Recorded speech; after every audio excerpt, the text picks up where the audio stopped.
when I started teaching the very first time after the training we did, and then we started doing some research, and we came across Howard Gardner's intelligence theory, which says that we have about 9 different intelligences, and they are all on different levels. So you can be mathematically intelligent, you are special intelligence, your language, you know, like that. I cried.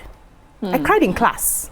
If my classmates at the time, because we're graduate trainees, will remember vividly, I cried because I now realized why I was not passing maths, and they nearly killed me because of that. And it was so painful that I am supposed to be mathematical intelligence, because mathematics and music go together. You know, music has a lot of calculations, beats and rhythm and all of that. So I was looking for why was I not mathematically smart at this level? It was just the way the teaching was done. They could not, that was when we started understanding that some children are visual, others are auditory, others are kinesthetic. I happen to fall into the kinesthetic group, auditory and kinesthetic. So for me to be able to learn fast, you have to do it with me. I'm a doer. We have to do it together, not just stand in front of the board and teach me. And unfortunately, many teachers do not have these skills. They do not understand, especially those are our low-income schools where we're just trying to survive, just push them. There's one nursery school teacher that will just flog them and teach them. They don't have all of this knowledge. And so you call a child Olodo just because the child is not understanding at the pace that you are teaching.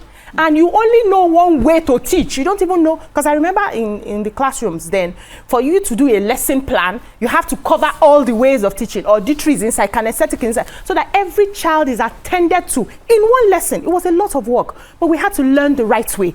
And so this deficiency we are calling this particular person is not a deficiency. His intelligence is just more tilted to one corner, which could have been boosted for him, and then the other ones he'll find a way to just help him. It doesn't stop. I'm glad he's successful, because you can now see that it doesn't stop his success. He's still an intelligent person, but his intelligence is different. It's so unfortunate that we don't know these things. And then we carry our frustration as teachers, and then we start beating these children. The kind of knock I've collected in this my life. This normal that I'm normal, I'm not very normal if you look at me very well. I still believe that I wouldn't have been this way if I wasn't giving those sort of beating. You know, the kind of beating that you feel like you should die.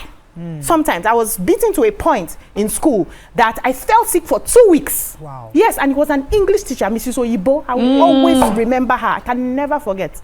Mrs. Oyibo squeezed my stomach, use long pancere, those heavy ones, to flog me. I fell sick. Where is she? I don't know where she is. I don't care where she is. Mrs. Oyibo, English teacher, AGGS. I can never forget.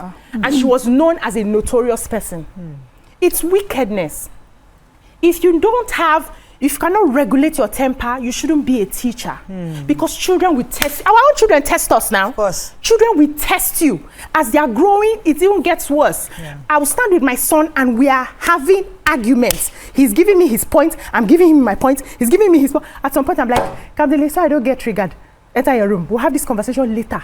Because now I understood. I dared not have such conversations with my father growing up. I would have collected 7 slaps at the same time. So we need to do better. I don't know how we can regulate these people who don't have, they too in their mind feel that they are helping society.